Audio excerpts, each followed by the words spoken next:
founder, CEO, owner, operator, whatever you want to call it. I started Fetch Kayaks, which is really more of an optimistic idea right now than a business, but I don't know, might be different by next year. So like he said before, that's not working. So I've been kayaking out on the BC coast for the last 5 years, and one thing you learn as a kayak guide is you learn the way that ecosystems work, how everything interacts with one another, and the negative effects that can happen when one thing is drastically lost from it. So one thing that really happened on the coast was sea otters were extirpated from the BC coast from about 1850 to the 1970s when they were reintroduced. Because of that, kelp forests died off because apex predators, well, it's a really long and complicated process, and I kind of got through it at some time. But essentially, with the reintroduction, they got, the kelp forests came back, and essentially the ecosystem was restored. These are things that you really learn about when you're a kayak guide. This is what we base our trips off of: historical, ecological, and environmental sustainability. And really, it's what tours need to survive. So this is one of the company owners out of Tofino, where I asked him, okay, why would you want to buy my products? And he goes, well, the strength of an ecotourism business lies in the sustainability of the wilderness in which we operate. Therefore, anything that's an alternative to logging, petroleum, or mining, which hemp can all do, will be beneficial not only to the environment, but to tour operators as well. This is shown with the orcas. So I don't know how many of you actually saw the news report this year where there was the southern resident orca that held up the baby orca for 17 days, which was unheard of. It was common if there was a dead orca for maybe a day or two, but the stress that mother really saw was not so much the death of the one baby, but the pod as a whole, because they haven't had, the youngest orca in that pod is 6 years old, because they won't even catalog until they're 3, because they don't live that long. Their food is poisoned, the water's poisoned, they can't find food. And so, yeah, it really hurts the industry as a whole, because you should see the amount of people that travel to BC from all over the world to see these orcas. It's constant. I paddled with them 21 times, and people lose their mind every single time. And really, without the orcas, Victoria's tourism industry pretty much is going to drop right off, because you go on any of their ads, this is the front page. So the one thing I realized is that you can talk about changes and what we should do all you want when you're on guiding, but when you're out on trips, but unless somebody actually does something, nothing actually changes. So what can I actually do on a trip other than educate people, which doesn't really do much anyways, or pick up the occasional piece of garbage out of the ocean, which is one tiny thing compared to the billions of tons that are already in there. So I decided to kind of back out of that and work towards something else. So here's Tofino, where I spent 2 of my years guiding. This island up here is Mears Island. It's one of the last spots where there's actually old growth rainforest. Never been logged, never been touched. It's freaking awesome, and people travel to Tofino just to see it. It's pretty awesome. But this is also the location of the largest environmental protest in Canada's history, where 10,000 people spent 4 months protesting the current form of logging. And so, as you can kind of tell by that, it's generally a pretty hippie town. And before then, I'd never really heard about hemp or what it could do, the possibilities. But occasionally I just heard, the person in passing, well, you can make that out of hemp, and you can make this out of hemp, and you can make that out of hemp. And I kind of just went, okay, well, why is nobody doing it? Like, why aren't you doing it? Talking about it doesn't change anything. So then I started to think, well, if you make hemp paper, you reduce the amount of trees. Well, everybody in Tofino, everybody on the island is going to buy that. If you make plastics, which always end up in the ocean, if you make them biodegradable, well, then whales and ducks and all these other things that actually end up on the beach full of plastic won't die, benefits tourism in the first place. So, but how do I get to that point? Because you're going to have to manufacture on a large scale in order to be profitable, which, let's face it, a kayak guide is not going to be able to afford to do. And so, after I saw this, I came up with an idea. But this is one thing I want to actually touch on with the hemp industry as a whole anyways, is So Henry Ford made his hemp car in 1941, which is promoted as a hemp car. And this is why I went with everything I'm going with. Turns out it's not a hemp car. It's a natural fiber car, but it had hemp, sisal, jute, and flax. So one of the things they did, Drayton Valley did an assessment on the hemp industry as a whole. And they said one of the things they found was the industry suffers because of hyperbole. And it's hard to distinguish fact from fiction with what hemp can do. And I've seen this with a lot of other people in this industry saying it does everything. And I don't really understand why you have to lie about it, because we're all trying to move this forward because of the benefits that it has. So why lie about it? It doesn't really make sense. But, so with this thought in mind, I thought, okay, Henry Ford can make a car, that's pretty sweet. And then I saw this. Oh, well, let's go with that one. So June 15th of 2015, there was a protest down in Seattle where hundreds of kayakers went out and protested Shell's offshore drilling in the Arctic. To which I spent half my time in BC, half my time in Alberta. To which I also saw this. Irony is watching Seattle environmental protest oil in kayaks made from petroleum. So it's easy to look at that and say, hypocrites. I looked at that and said, that's a market. Everybody there would buy a hemp kayak. Not only would they buy a hemp kayak, they would scream at the top of their lungs that it's not made from oil. But then I also thought, because I live in Alberta and that's where I'm going now to build. If you talk about environment, anything in Alberta, people most of the time shut down and just don't even listen to you anymore. So it's important to not focus on that, the environmental protest side of things, because if you're anti anything, then you're against something, you know? You can't be anti-oil, you can't be anti-logging, you can't be anti-mining, you have to be pro-change. And so when I'm in Alberta, I don't talk about the environmental benefits, I talk about the economic benefits. Hey, look, there could be a paper industry, there could be a kayak industry. Once you figure out the composites, that could even be a car industry. They made a car in 2012. It's not too far off to believe that it's possible again.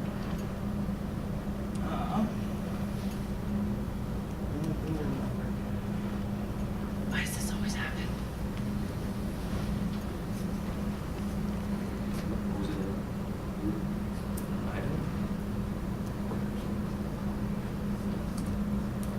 Oh, that's why. Wait, one second. If there's a video, it's not going to work, is it? Okay.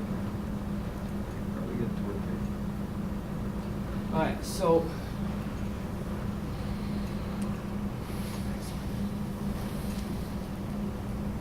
it's not just going to automatically play, is it?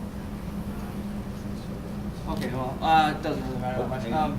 So I had a video that I took this summer where basically we were a good 20 feet from a humpback and it came up and the tail went down. And so that's kind of how I think it's a smart way to market this, because kayak guides or kayak companies. Why are my pictures on there?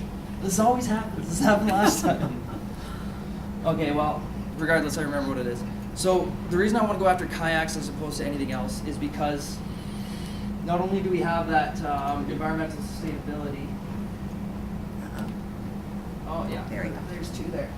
No, they missed. There's nice pictures of kayaking that we took this summer. But the reason why I want to go after kayaks is because kayakers are a demographic unlike any other. You know, you can go out paddleboarding for a day, you can go out canoeing maybe for multi-days, but sea kayaks allow you to stay out in nature for an extended period of time. Like I spent literally 3 months out in the woods, or out on the shore, I guess. And because of that, you generally have a more in-depth connection to nature because you're out in it. You're away from civilization a lot more, and you get that kind of connection. The one thing that kind of the one thing that's out of place on these trips is the kayak. And so when I first thought about this idea, I asked my boss, it's like, hey, yeah, would you really buy that? And he said, that's a great idea because that's literally the only part of my business that isn't environmentally friendly. So from there, I was like, okay, I'm onto something. And now, on the coast, there are over 30 tour companies. Each one of them has roughly 30 kayaks apiece, and they cycle through about 3 to 5 a year. They each have roughly 50 paddles and cycle 5 to 10. So really that's minimum market of 150 to 500 potentially. And that's just the kayak companies. And again, well, this was kind of a quote from before, but sourcing high performance products that match our ethics and move towards sustainable hemp-based alternatives can help maintain ecosystems globally. So I already know that these companies are going to buy them because it benefits their company as well. And they can market it in that way as well. Oh no. Oh, none of my pictures work. That sucks. They're really good. They're really nice pictures. But so with so by giving discounts to companies, not only will they use them, will I make a profit off of them, but they'll actually advertise them for me, because anything that benefits the environment benefits their business. So why wouldn't expanding the hemp industry do it? So roughly 50,000 people go kayaking on the coast each year. And what's the strongest form of marketing there is? Word of mouth. Trips last anywhere from 2 hours to 2 weeks.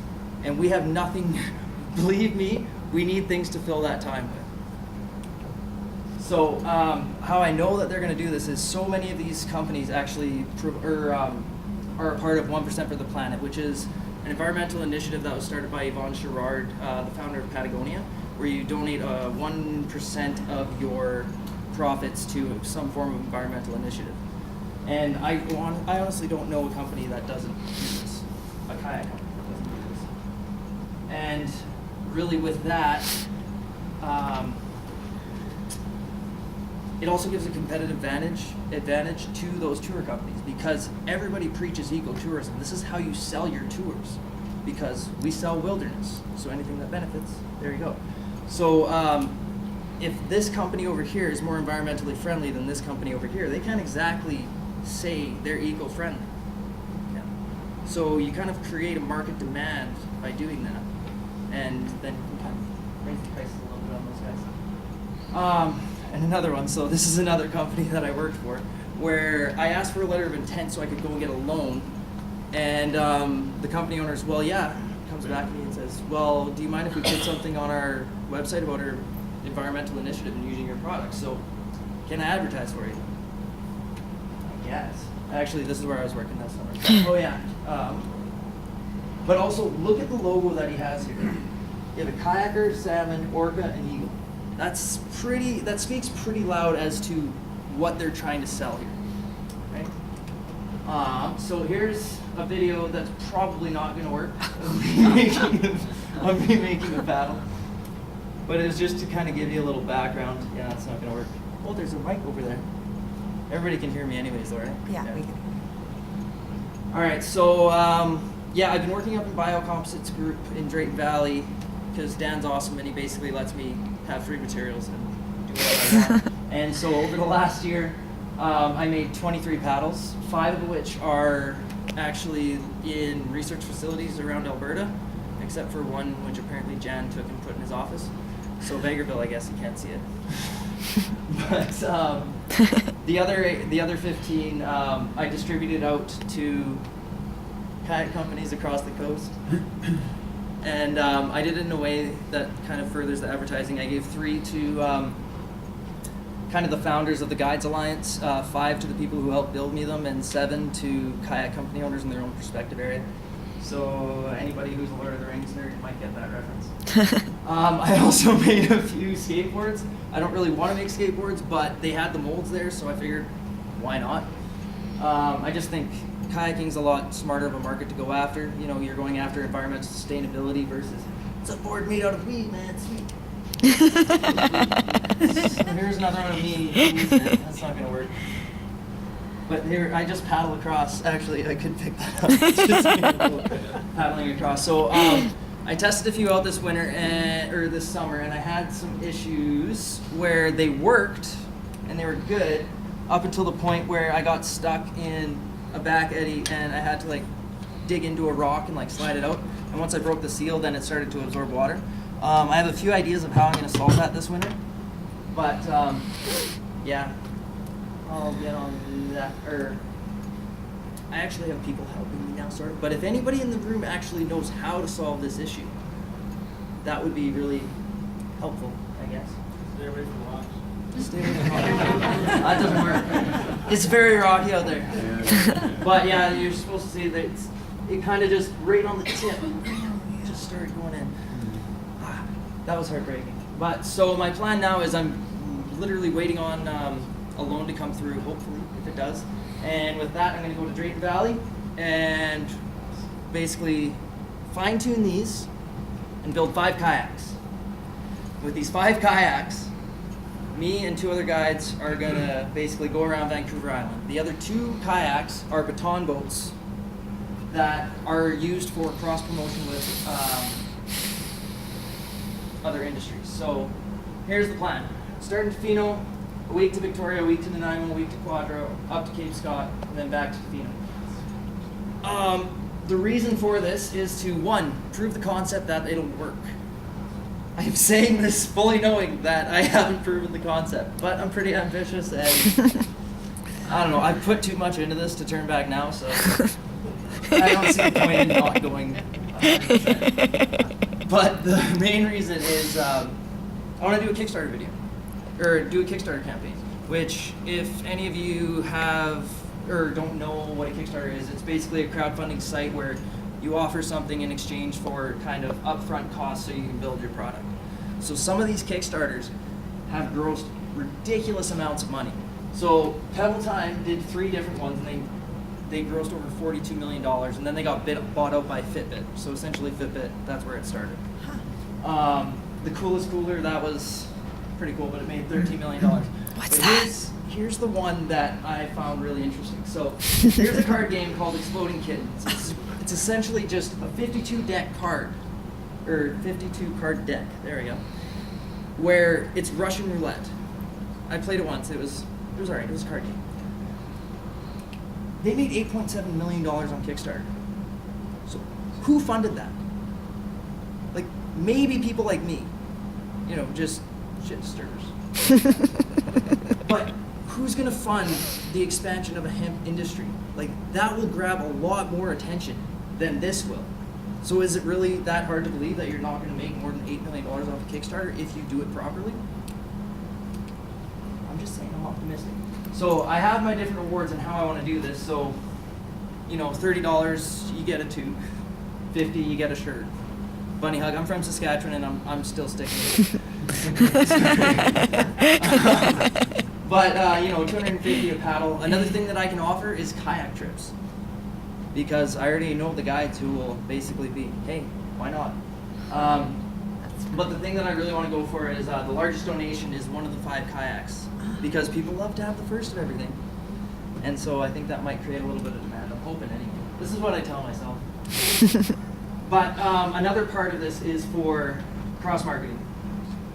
So, going out with 5 boats, 3 of them are the same people going around the entire thing. The other 2 are baton boats, in which other hemp and kayak companies come on.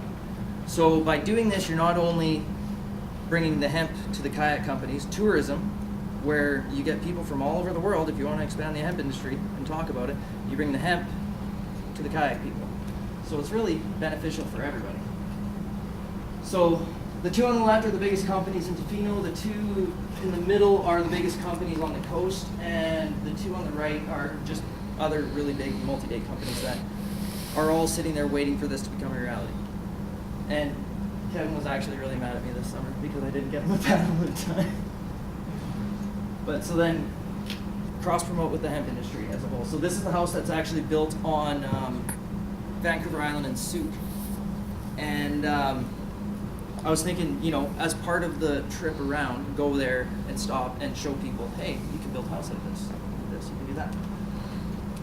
That's the plan.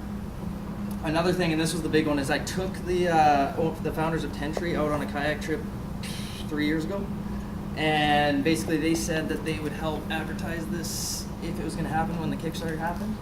And if you've never seen them, if you don't know who they are, they're a clothing company that plants 10 trees for every product you purchase. And if you look at their Instagram following, they have 2.3 million followers. To Tofino has 1.3 million visitors to it every year, and I already have every kayak company there saying, hey, we're going to promote this. So this trip is going to happen June 1st, or June 20th throughout the summer, so you reach peak tourism season, maximum exposure. So with that, 4.5 million people roughly are on Vancouver Island in the summer. They go and visit. But another thing that happened with Tentries, when they first started up, they got reposted by bigger Instagram accounts, and because of their environmental initiative. So one of the ones that they got reposted by was National Geographic. National Geographic took one of their pictures, put it on their account, and said, hey, look at these guys. They have this environmental initiative. Go and support them. So really, is it hard to believe that they wouldn't do the exact same thing for a hemp industry company like this? They have 88.7. Actually, last time I checked, it was 93 million followers. So that is maximum exposure that you're going to possibly get. I think. This is just what I tell myself. But another thing is, I don't know if anybody's actually met Matt King, who's been doing a documentary on the hemp industry for the last few years. But I'm trying to get him to focus it more towards what I'm doing, in a sense, because I think people don't take to information as much as they do to inspiration. You know, how many people watch climate change documentaries? Not the people who need them. You watch a documentary if you're interested in it. So who's going to watch a hemp documentary? Somebody who's interested in hemp. But if you kind of market it in a way that it's a little bit more inspiration as opposed to information, you can bring more people into the industry as a whole, and then hopefully expand out from there. That's what I'm hoping for. But after this trip is done, for extra marketing, we've been a couple of the guides have been talking about a competition between the 5 companies in Tofino. It's called the Tough Cup, a series of 10 events that pit the physical and mental abilities of every guide on the coast. With that, it'd be basically a fetch event in which all proceeds go to charity, the Rain Coast Education Society. But the 4th boat that goes all the way around, so you have the 3 that are going to me and my buddies, the 1 that goes to the Kickstarter person, and then the 5th one goes to the event, in which the winners of the event get the kayak. It's called the King Kayak, or the Kakowin Kayak, which is New Chalnuth, the local area's name for orca. And just like a trophy, it goes to whatever company wins that year. And so on any given day in Tofino, you're looking at passing maybe 6 other trips. I have 6 people behind me, they have 6 people behind them. And if I have the Kakowin Kayak, it means I'm the victor. And so, yeah, they can suck it.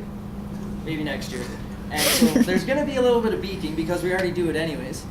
And so there's 6 people behind us and saying, hey, what was that all about? Well, let me tell you, this kayak's made out of hemp, So really, it's just continuous marketing. The next thing, August 19th to 20th, there's Hemp Fest down in Seattle. It's seen a maximum of 300,000 people. I'm really over the whole hemp fests when really there's no hemp, it's all just weed. But like I went down to the Calgary Hemp Fest and there was like 3 CBD stands, and like, everything else was weed. So how are we supposed to break the association of hemp and weed if everybody's stealing hemp? But this is actually the exact same place that that protest took place too. So it was kind of a poetic justice in a sense. So really, I want to set up a booth here and give people chances to try out the kayaks and all the other stuff. You're right on the ocean, might as well. And then I want to build, and I might leave some people here, but I figure it's just marketing and it'll work. So I want to build a shop out of the Just Biofiber products. First of all, because it's giant Lego, and yeah, that's a childhood dream coming true. But it was supposed to be just a box, and then with my apartment on top and a little rooftop garden. But then it didn't all fit. My room didn't fit in, so there had to be a spire, and then you can't just have one spire and then add another one. It eventually turned into a castle. And then I thought about it. It's kind of a pretty good market anyways. How many people knew about this house on Souk? Okay, so let's say half in a room full of people that are into hemp. Okay, who would hear about a hemp castle? Everybody. Really, and I know this because there's a guy in Tofino in 1905 that actually he chopped down every tree on the island that he bought, and he used it to build a castle. That is the only person that we talk about by name on trips. It stands out. If you want to move things forward, you got to stand out a little bit.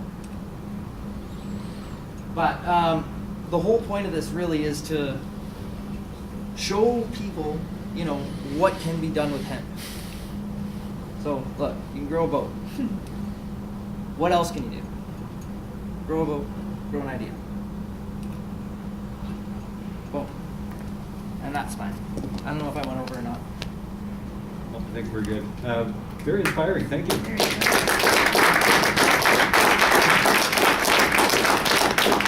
Any questions for Mitchell? I hope. Quick one. We're running over, but sorry, I missed part of your presentation, so I apologize if you already answered it. But you made both the boat and the paddle out of hemp. Well, I made the paddles, and now I'm working with some people in Alberta right now to try and make the kayaks over the winter. Okay. That's the plan. So, but you got to solve the problem with the paddle first before you build the boat. Well, I've been doing Same tests. story. I've been doing tests with a different combination, and it actually didn't absorb. But yeah, Well, that's where I was going with this. I mean, that's a resin and a fiber. Yeah. It shouldn't matter. It shouldn't absorb. It doesn't until you break the seal. But if the product is a cord mold kind of product, isn't it all resin anyway? You've got a seal over the top of that. Well, so how Jonathan Curtis and Talib Aminoff, who Lipids Composite Group, how they explained it to me was hemp will not absorb oil the same way that it will absorb water. Just how oil doesn't dissolve in water, and so it worked up until the point it doesn't coat. It doesn't penetrate. It just coats it. But there's also a guy out in Edmonton who's interested in infusing graphene into it, which would not only make it more environmentally friendly because of the sustainable materials, but basically indestructible. So I'm going to try that over the winter and see if it works. That's a good That's all we can idea. do. Are there other composite kayaks and paddles available on the market now? Oh yeah, There are? fiberglass and Kevlar. Biocomposite, sorry, that's No. No, okay. But that's There you go. there's a whole thing nobody's going after. Are you looking for sponsors for your tour? Never really You thought. mentioned that in your song. Well, I guess. I don't know. I was mostly just hoping to get people onto the trip so that they could kind of promote their businesses as well. Because if we're drawing in attention from, the Ten-Tree crowd and the kayak, the tourism crowd, we give exposure to the hemp industry. So the whole point of this is to expand the hemp industry. So if you come on and you're like, hey, we have this. I was assuming that we can paddle a kayak. Yes, I've thought about this. And I know this was an issue. One of the guys. Vancouver Island. Well, no. So it's by one day. So every day, so the three of us are going the whole way around, and then the other two are baton boats. So they're going to be passed off at certain points throughout the trip. So would you be putting like NASCAR race cars and putting logos of companies that sponsor you? I don't know if that's a a good thing. You ever consider that? Why not? I'm asking because Russ might be interested. I heard him say weeks from one town to another. No, and I very fully realize that, and plus I'm not taking people who don't know how to kayak on the outside. That's not happening. And I know, I'm going to be sore by the end of 6 weeks. Well, yeah. But one day I just figured, come on. And with the Instagram accounts, actually, because I got my buddy Jesse, Brandon, and me, what we're going to do to actually get people, we're going to attract people with the idea, but you're scrolling down on social media, you see something you like, but then you're like, oh, that's cool, and then you go to the next one. It doesn't really, you need something to capture the attention repeatedly. So we're going to guide along the way. So Jesse's going to do natural history, Brandon's going to do botany, and then I'm going to do marine biology. on our trips. So every day when you come on to Instagram or Facebook or whatever, it's going to be like, hey, here's Fetch Jesse talking about this area, that this, and this. So it might not get them the first time or the second time or the third, but by 10, I'm pretty sure. Or at least, yeah. Excellent. On behalf of CHTA, I want to provide you with a coffee mug. Well, thank you. Made by a local artist. Nice. And appreciate your insight. That was a great story.